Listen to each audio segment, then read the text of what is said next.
Buenos días, mi nombre es Yuri Carolina Ezequiel Figueroa y hoy voy a exponer la leucemia mieloide aguda causada por el tóxico del benceno. Introducción.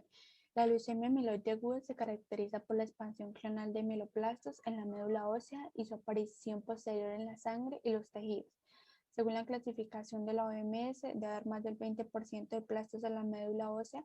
Para hacer el diagnóstico, los bastos deben poseer los rasgos citoquímicos e inmunofenotípicos de la médula ósea. Citoquímicos son un complemento de las tinsioides hematológicas y por medio de ellas se localizan enzimas y sustancias inorgánicas, mejorando así la diferencia celular y en algunos casos también sirve para el diagnóstico de ciertas leucemias, como lo es en este caso. La inmunofenotípica son el proceso en el que se usan anticuerpos para identificar células según el tipo de antígenos. Es una enfermedad de evolución rápida por la que se encuentran demasiados mieloplastos. Estos son glóbulos blancos y no son linfoplastos. Los linfoplastos son las células inmaduras en la médula ósea y en la sangre. Causada por exposición a benceno. El benceno es un hidrocarburo poliinsaturado de fórmula C6H6 que posee una forma de anillo, de ahí que recibe el nombre de anillo bencénico. Los átomos de carbono comparten sus electrones libres de forma similar a los enlaces covalentes corrientes, de modo que su estructura molecular adquiere una gran estabilidad.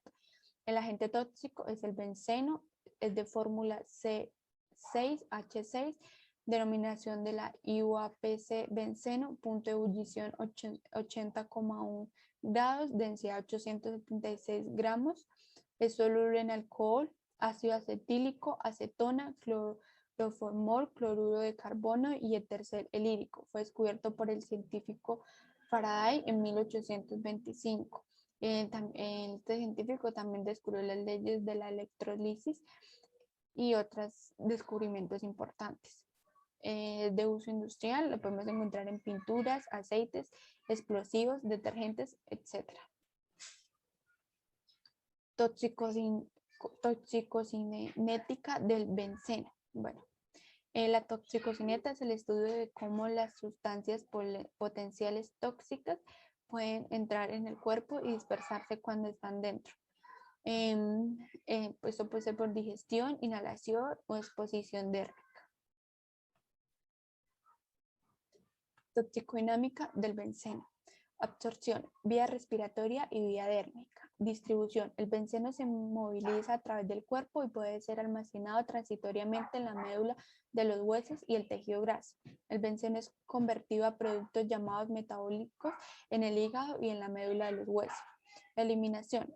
El benceno es eliminado inalterado en la orina, menos del 1%, y en el aire respirado del 10 al 50%, según la actividad física y la importancia del tejido adiposo. El resto es biotransformado. La mayor parte del benceno es absorbido en metabólico, básicamente en el hígado y en la médula ósea, por oxidación a femol, quimol y catemol, que se excretan en la orina en forma de sulfatos y cloronatos. Los factores de riesgo. Bueno, un factor de riesgo es todo aquello que aumenta las probabilidades de que una persona padezca una enfermedad, como por ejemplo el cáncer. Los distintos tipos de cáncer tienen diferentes factores de riesgo. Algunos factores de riesgo, como fumar, pueden cambiarse. Otros factores, como la edad o los antecedentes familiares, no pueden cambiarse. Sin embargo, tener un factor de riesgo o incluso varios factores de riesgo no significa siempre que la persona padezca la enfermedad. Además, muchas personas pueden poseer cáncer sin ningún tipo de factor de riesgo. Existen algunos factores de riesgo conocidos para la leucemia mielótica aguda. El envejecimiento puede ocurrir a cualquier edad, pero es más común en las personas que cuando empiezan a envejecer.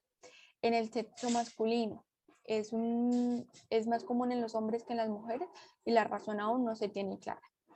En las personas que fuman tabaco, el único factor de riesgo demostrado para la leucemia mielótica aguda es fumar. Muchas personas saben que el hábito de fumar está vinculado a cánceres de pulmón, la boca, la garganta, pero pocas saben que también puede afectar las células que no tienen contacto directo con el humo.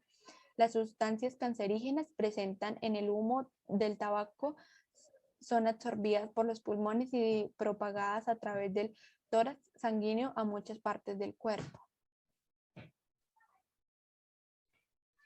Causas de la leucemia mieloide aguda. Se produce cuando la célula de la médula ósea presenta cambios o mutaciones en su materia genética o ADN. El ADN de una médula contiene instrucciones que le dicen lo que debe hacer.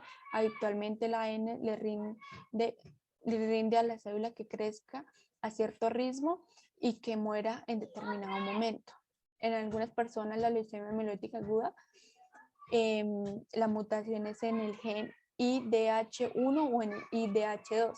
Estos genes ayudan a que las células a producir ciertas proteínas, las cuales también se les llama IDH1 y IDH2.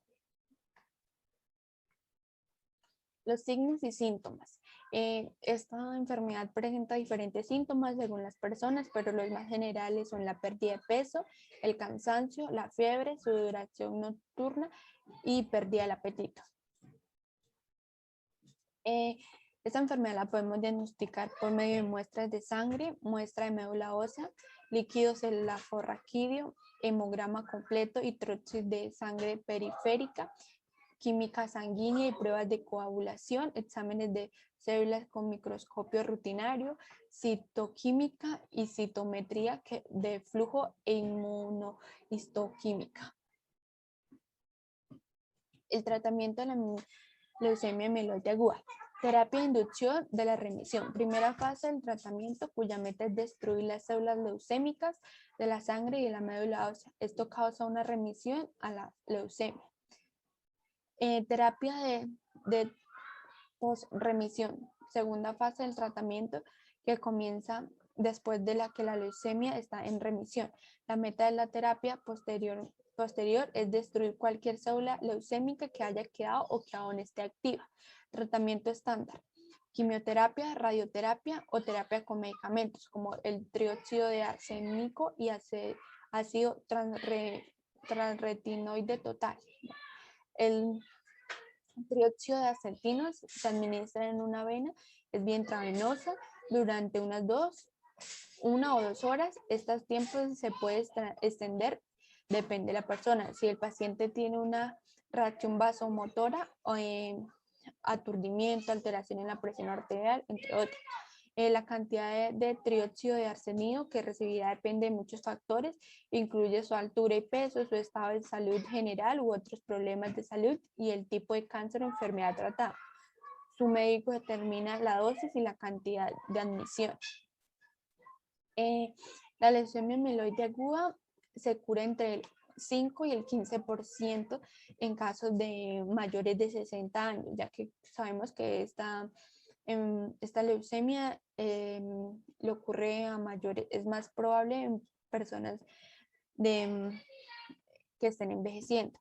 La leucemia mieloide aguda es de un tipo de cáncer que afecta en su mayoría a personas de mayores de 60 años, como ya antes lo había dicho, y frecuentemente tiene un mal pronóstico, pues solo entre el 5 y el 15% de estos pacientes se pueden curar. Esto depende de lo avanzado que esté el cáncer y de la hora en que se ha detectado. Gracias.